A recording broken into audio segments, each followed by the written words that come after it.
Goeiemôre almal, wees gegroet in die wonderlike naam van Jesus op hierdie geseënde maandagooggend en baie dankie dat ek vandag weer die voorreg het om vir julle te kan bedien met 'n woord en ons gaan aan met ons reeks antwoorde uit God se woord en vandag praat ek oor 'n onderwerp wat baie van ons baie seer al gekry het en dit is vertroue.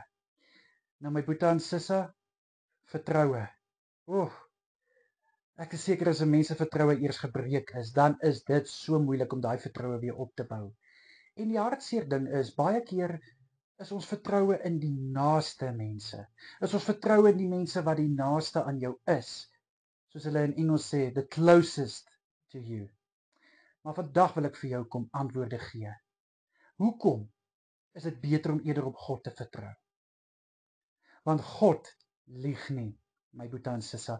God maak nie leë beloftes en dan kom hy dit nie na nie en so breek hy jou vertroue. Nee. God wys vir jou dat vertrou eerder op my as op die mens. Dit kan ons lees in Jeremia 17 vers 7. En ja, ons wil eie wys wees. Ons wil op ons eie insig vertrou. Maar dis beter om op God te vertrou want hy weet hoe om ons paaie gelyk te maak. Hy weet wat ons nodig het.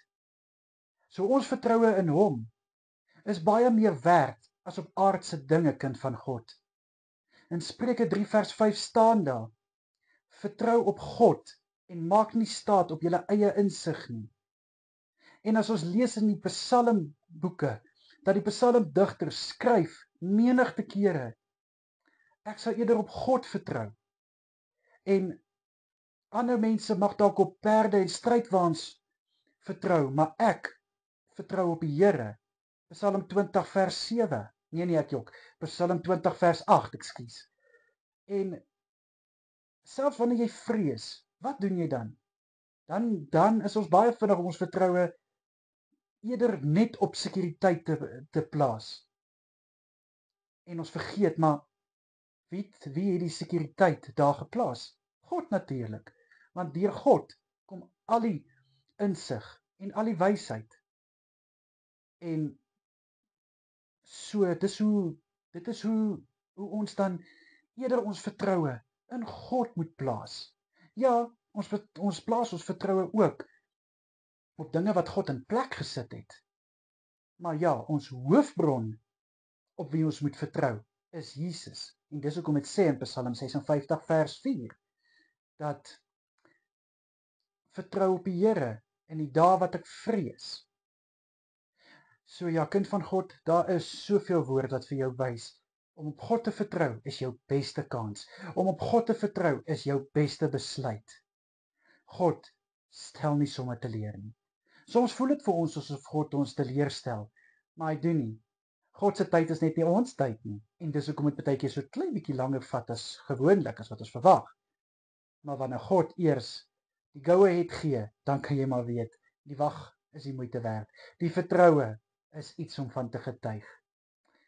So, kind van God, ek wil jou vandag bemoedig. Plaas jou vertroue op God en jy gaan minder teleurgesteld word as wat jy te veel op mens vertrou en te min op God. So, meer op God, minder op die mens en minder op die mens, meer op God. Amen. Amen. Kom ek bid vir ons. Here, ek bid in Jesus Christus naam. En ek wil vir u dankie kom sê dat ons op u kan vertrou. Dankie dat u ons nie in die steek sal laat nie. Dankie Vader dat u vir ons die perfekte uitkoms gee, al voel dit nie altyd so nie. Here, u weet die beste. En dankie dat u ons bron en ons rots is op wie ons kan vertrou. In Jesus naam is dit my gebed. Amen en amen.